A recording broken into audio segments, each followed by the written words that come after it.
Good morning. Today we are going to review the Biot-Savart law and Ampere's law for AP Physics C, Electricity and Magnetism. Flippin' physics. The first equation is the Biot-Savart law. It is named after the two French scientists who experimentally determined this law. That's right, the equation I'm about to show you cannot be mathematically derived. Instead, it was experimentally determined. The Biot-Savart law, and again, these words are French, these names are French, and I'm going to do my best to say them, but honestly, I'm not that great at French pronunciation, and I'm sorry. I'm doing my best. The Biot-Savart law gives the magnitude and direction of an infinitesimally small magnetic field dB, caused by the current passing through an infinitesimally small portion of a wire. The equation is the infinitesimally small magnetic field dB equals mu naught, the magnetic permeability of free space, divided by the quantity 4 pi, all times the cross product of the current in the wire times the length of an infinitesimally small portion of the wire dl, and unit vector r, all divided by the square of the distance r. Unit vector r points from the location of the infinitesimally small length of the wire dl to the location of the infinitesimally small magnetic field dB. R is the magnitude of the distance between those 2 points. And the magnetic permeability of free space is a constant equal to 4 pi times 10 to the negative 7 teslas times meters over amps. Again, this equation shows that a current-carrying wire creates a magnetic field. In fact, because current is composed of individually moving electric charges, even a single moving electric charge causes a magnetic field. All right, let's talk about the direction of the magnetic field caused by a current-carrying wire. Clearly, the Biot-Savart law, which uses the cross product, gives the direction of the magnetic field. Class, what handy tool do we use to determine the direction of the cross product? The right-hand rule. Of course. Don't be too cool. Limber up and find your right hand. Here we go. Fingers point in the direction of current or of the wire. Fingers curl in the direction of unit vector r. It is a good rule of thumb to start curling at 90 degrees. Again, that's funny. For conventional current, thumb points in the direction of the magnetic field. Let's do an example.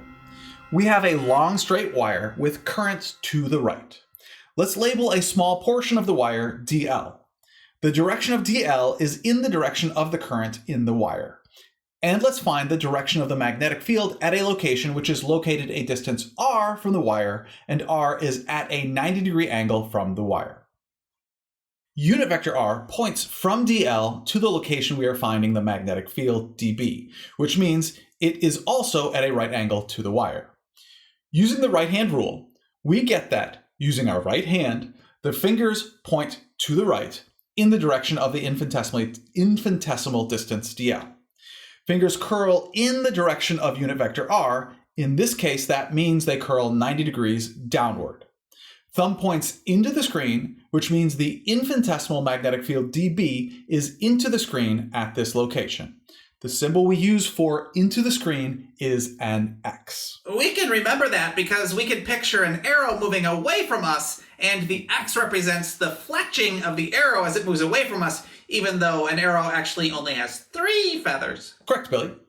Again, the Biot-Savart law shows that a current-carrying wire creates a magnetic field, and for this small portion of the wire with current to the right, the magnetic field is into the screen at this location below the wire. Bo, please determine the magnetic field at a new location above the wire, a distance r, again at a right angle to the wire. Sure. Point our fingers to the right in the direction of dl, the infinitesimal distance along the wire in the direction of the current. Curl our fingers up in the direction of the unit vector, which points from dl to the location where we are determining the direction of the infinitesimal magnetic field dB. Our thumb points out of the screen, which is the direction of the magnetic field caused by the current in the wire. Oh, and we show out of the screen with a dot which represents the tip of the arrow which is coming at us. That is correct. Thank you, Bo. Notice the direction of the magnetic field caused by an infinitesimally small portion of the current carrying wire dl is the same along a line parallel to the straight wire. In other words, when I move the location where we are finding the direction of the infinitesimal magnetic field dB to the right and parallel to the wire, we can use the same right-hand rule to show that the magnetic field is still out of the screen. We have just shown that along this line parallel to the wire, the magnetic field is always out of the screen above the wire. Bobby, what about the magnitude of the infinitesimally small magnetic field dB caused by the infinitesimally small portion of the wire dl as we move away from a point whose unit vector points at a right angle to the wire? Okay, so as the location of dB moves to the right and causes the unit vector r to no longer be at a right angle to the wire, the distance r to the location of the magnetic field increases. Because the distance r is in the denominator of the Biot-Savart law, the magnitude of the magnetic field decreases as you get farther from a line perpendicular to the straight wire. Yeah, but the direction remains the same because the cross product of dl and unit vector r always gives the same direction. Yeah, the magnitude of dB decreases as the value of r, which is in the denominator of the equation, increases. That makes sense. Thank you, Bobby. That is correct. Now, it is important to realize that this is for an infinitesimally small portion of the wire dl. However, there are, for an infinitely long, straight current-carrying wire, an infinite number of infinitesimally small portions of the wire dl. And all of their magnetic fields add up to cause the magnetic field to have a uniform value at a distance r straight out from the wire. We have shown that above and parallel to the wire, there exists a uniform magnetic field which is out of the screen. And below and parallel to the wire, there exists a uniform magnetic field which is into the screen. And the magnitude of the magnetic field created by the infinitesimally long straight current carrying wire also decreases as the distance r from the wire increases. Also, there is an alternate right-hand rule specifically for determining the direction of the magnetic field around a current carrying wire. Alternate right-hand rule? But I only have one right hand. That does not seem right. Does it seem left? Right? Yeah, I know. But trust me, it definitely makes it easier to determine the direction of the magnetic field around a current carrying wire. Okay. Thumb of the right hand points in the direction of conventional current. Fingers of the right hand curl in the direction of the magnetic field which surrounds and is caused by a current carrying wire. That is easier. I mean, using that for the example with the current in the wire to the right, you can see that the magnetic field is out of the screen above the wire and into the screen below the wire. And if you look at the same wire from the side with the current coming directly at you or out of the screen, you can see the magnetic field is counterclockwise from that perspective because the thumb points out of the screen and the fingers curl counterclockwise. And from that perspective, you can also see the magnetic field, the magnitude of the magnetic field decreasing as we get farther from the infinitely long straight current carrying wire. And if you turn the wire 180 degrees and have the current going into the screen, the thumb points into the screen and the fingers curl clockwise from this perspective, showing the direction of the magnetic field around the wire from that perspective. Thanks for the alternate right-hand rule for the magnetic field around current-carrying wires, Mr. Pete. Yeah, it actually does make it much easier. You are welcome. Now, the Biot-Savart law can be used to determine the magnitude of the magnetic field a distance r from an infinitely long straight current-carrying wire. The magnetic field equals the magnetic permeability of free space times current, all divided by the quantity 2 pi times distance r. However, we are not going to do that derivation today. Oh, man. Okay. That's fine with me. Actually, I will also point out that for the AP Physics C Electricity and Magnetism exam, you are only expected to quantitatively determine equations for the magnetic field caused by a current-carrying wire in symmetric situations, such as a long, straight conductor or segments of circular loops. Sure. Let's talk about Ampere's law, which I consider to be the magnetic field equivalent to Gauss's law. Okay. Oh, yay. Oh, boy. Gauss's law. Yeah, I know. Students generally get quite excited when I bring up Gauss's law. Y'all have a certain affection for Gauss's law. That is okay. Mr. Not P, I true. don't think you really understand students. Bo, remind me, what is Gauss's law for electricity? Gauss's law, which I love, states that the electric flux through an imaginary closed Gaussian surface equals the closed surface integral of the dot product of the electric field through that closed Gaussian surface and the infinitesimally small area vector dA, and it also equals the electric charge inside the Gaussian surface divided by the electric permittivity of free space. Well done, Bo. Ampere's law states that the closed loop integral of the dot product of the magnetic field and the infinitesimally small distance ds along the direction of an Amperian loop equals the magnetic permeability of free space times the current inside the Amperian loop. Ampere's law does seem to have a lot of similarities to Gauss's law for electricity. However, Ampere's law uses a closed loop integral instead of a closed surface integral, and Ampere's law has to do with the current inside an Amperian loop instead of the charge inside a Gaussian surface. But yeah, they do seem similar. Right. I think the best way to understand Ampere's law is with an example. So let's determine the magnitude of the magnetic field outside an infinitely long, straight wire with radius capital R and current capital I. I have illustrated the wire as having a current coming out of the screen. Let's draw an Amperian loop in the shape of a circle with radius lowercase r, which is greater than or equal to the radius of the wire capital R. And that Amperian loop is concentric with the center of the wire.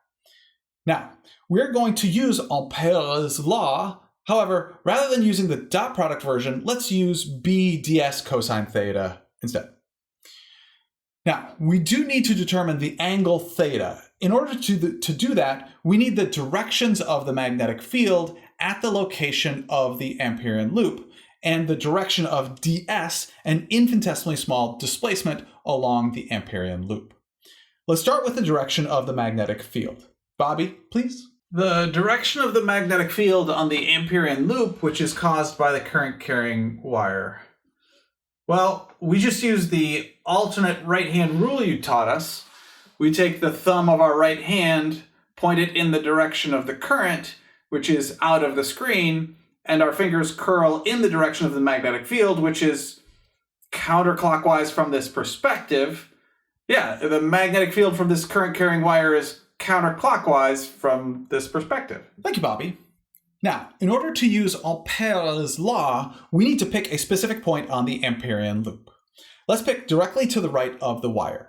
At that location, the magnetic field is up. The direction of ds, an infinitesimally small displacement on the Amperian loop, could be up or down at that location. It is convention when we have this option to have ds be in the same direction as the magnetic field, so let's have ds be up. So, at this location, the magnetic field is up, and the infinitesimally small displacement ds is also up. Class, what is the angle between up and up? 0 degrees. And class, what is the cosine of 0 degrees? 1. And the magnetic field is uniform along the entire Amperian loop, which means we can take the magnetic field out from under the integral. Bo, what do you think the closed loop integral ds over the Amperian circle of radius lowercase r equals? Well, that should just be the distance all the way around the circle, which is the circumference of the circle, so 2 pi times lowercase r, right? Correct. And the current inside the Amperian loop is just the current in the wire capital I.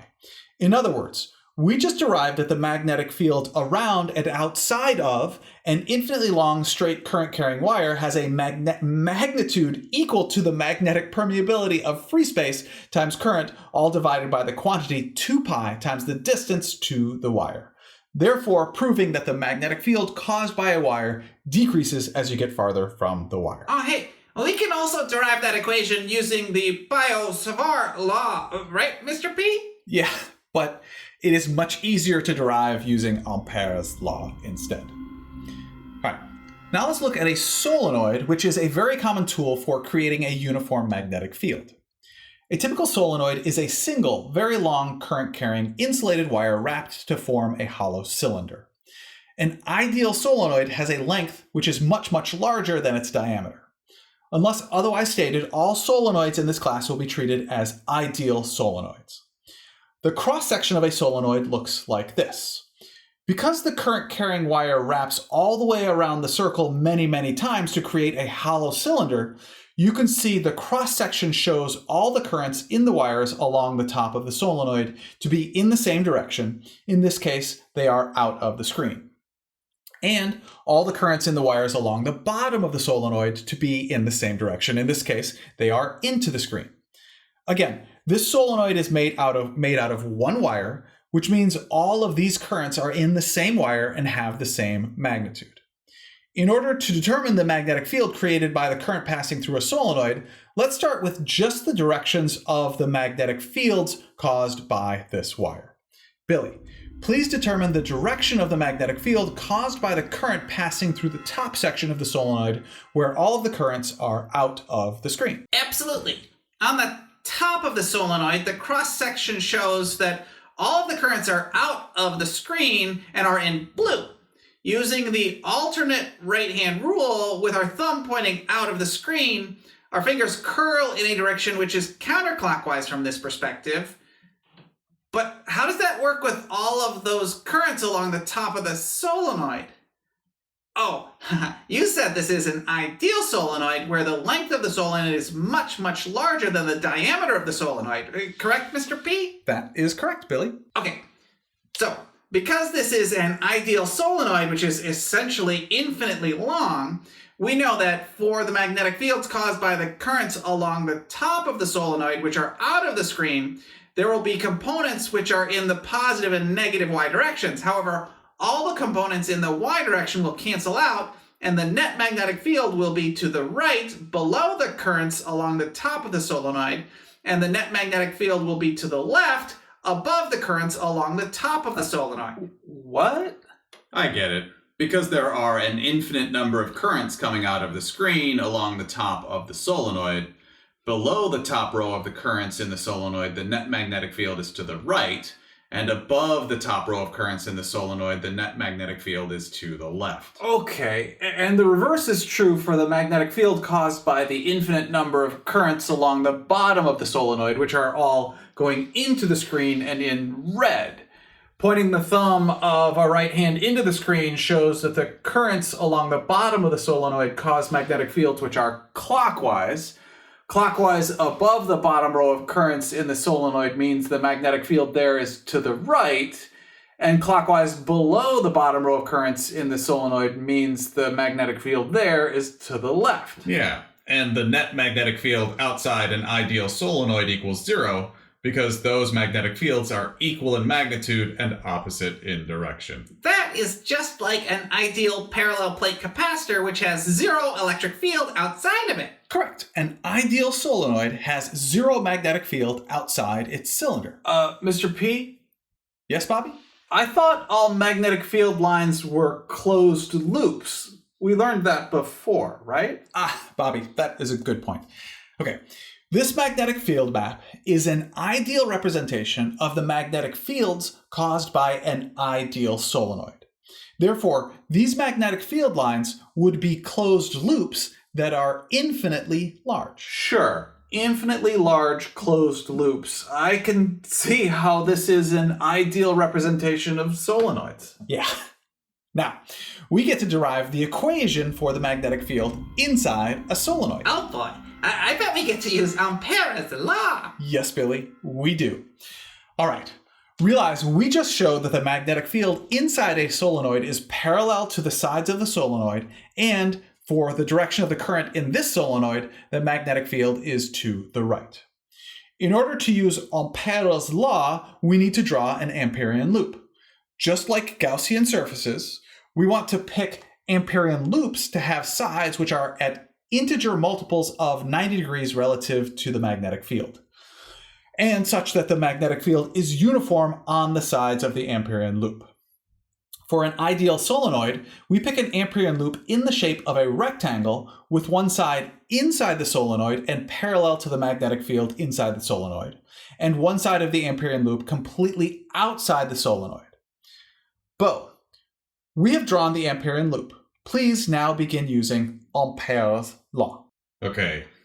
Ampere's law states that the closed loop integral of the dot product of magnetic field and an infinitesimally small displacement along the Amperian loop ds equals the magnetic permeability of free space times current inside the Amperian loop. Okay, just like we did with Gaussian surfaces, we need to look at the different sides of the Amperian rectangle. Let's label all those sides. Let's call side 1 the side inside the solenoid and parallel to the magnetic field. And let's move clockwise around the Amperian rectangle. So side 2 is the right side of the Amperian rectangle, side 3 is the bottom side, and side 4 is the left side. The closed loop integral of the whole Amperian rectangle equals the sum of the integrals for each of the sides of the rectangle. But, Side 3 is completely outside the solenoid, and we now know that the magnetic field outside a solenoid equals 0. right, so the integral for side 3 equals 0. Looking at sides 2 and 4, we need to realize the dot product of b and ds is the same as b ds cosine theta. Right, because the directions of ds for side 2 and side 4 are both at an angle of 90 degrees from the magnetic field, and the cosine of 90 degrees is 0. Yeah, so the integrals for sides 2 and 4 also equal 0.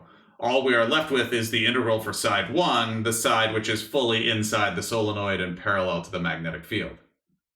Okay, so the magnetic field is uniform over the entire side 1, so the magnetic field can come out from the integral, and ds is in the same direction as the magnetic field, so the angle theta equals 0 degrees and the cosine of 0 degrees equals 1.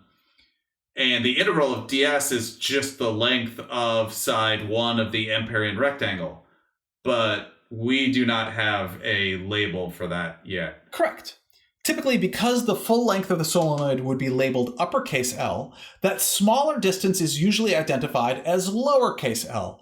And because lowercase l looks much like an uppercase I, we usually use a weird, curly-looking lowercase l to identify the length of this Amperian rectangle. Okay, so the left-hand side of the equation is the magnitude of the magnetic field times the length of the side of the Amperian rectangle inside the solenoid, and that equals the magnetic permeability of free space times the current inside the Amperian loop, which I don't really know how to define. Right. Here is how we define the current inside the Amperian loop. It equals capital N, the number of turns of the wire inside the Amperian loop, times the current in the wire. Oh, I get it. Each time the wire goes around the cylinder is one turn of the solenoid, and for each turn of the solenoid, there is essentially one piece of the wire in the Amperian loop, which has current in it. In your illustration, the Amperian loop has 9 turns in it, so for this example, the number of turns, capital N, would be 9. And that means the magnetic field inside the solenoid equals the magnetic permeability of free space times the number of turns inside the Amperian loop times current in the wire, all divided by the length of the Amperian loop. But it does seem a little bit weird to still have variables in terms of the Amperian loop in the equation for the magnetic field inside a solenoid. I agree, Bo, which is why we have a variable lowercase n, which represents the turn density of a solenoid. I thought lowercase n was charge carrier density. It also stands for charge carrier density. Right. Turn density equals number of turns inside the Amperian rectangle divided by the length of the Amperian rectangle. Considering turn density in solenoids is generally uniform over the whole solenoid, turn density also equals the total number of turns in a solenoid divided by the full length of the solenoid. That means the magnetic field inside an ideal solenoid equals the magnetic permeability of free space times the turn density of the solenoid times the current through the insulated wire of the solenoid. There you have it. We know an ideal solenoid has zero magnetic field outside the solenoid, and we have derived an equation for the magnetic field inside the solenoid. Just so you know, Ampere's law is Maxwell's fourth equation in his four equations which fully describe electromagnetism. We actually have not covered the second and third of Maxwell's equations yet. However, we will do so soon enough. Also, as far as the AP Physics C Electricity and Magnetism exam is concerned, you are responsible for using Ampere's law only in situations of high symmetry. For example, long straight wires or solenoids, and conductive slabs, and cylindrical conductors carrying a current density. And that concludes my review of the Biot-Savart law and Ampere's law for AP Physics C Electricity and Magnetism. Next time, we are going to review electromagnetic induction. Thank you very much for learning with me today. I enjoy learning with you.